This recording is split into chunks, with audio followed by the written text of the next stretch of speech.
मोर्चा चालू होतोय. मला थोडा उशीर झाला, पण काल बैठक चालू असताना पोलीस अधिकारी आलेले आणि ते म्हणाले की 12वीच्या परीक्षा चालू आहेत, त्याच्यामुळे मला वाटतं तुम्ही थोडं 12 नंतर मोर्चा केला तर परीक्षेला जायला विद्यार्थ्यांना सोपं पडेल.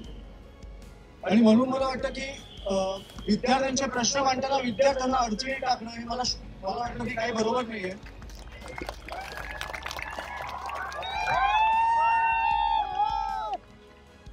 पण त्याच्यामुळे मला वाटतं की परीक्षा अजून चालू आहे आणि म्हणून मला वाटतं की हा मोर्चा आपण शांततेत काढला पाहिजे. तुमच्यातल्या कोणीही घोषणा नाही दिल्या पाहिजेत. ते ढोल तसे तिकडे बंद झाले पाहिजेत. आपण शांततेत मोर्चा काढू, नाही तर 12वीच्या परीक्षा झाल्यावर आपल्याकडे पर्याय आहे.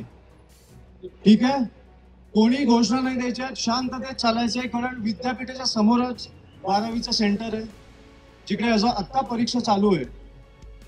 त्याच्यामुळे त्यांना काही प्रॉब्लेम्स नको व्हायला म्हणून आपण शांततेत चालू. कळलंय सगळ्यांना? ठीक आहे, धन्यवाद.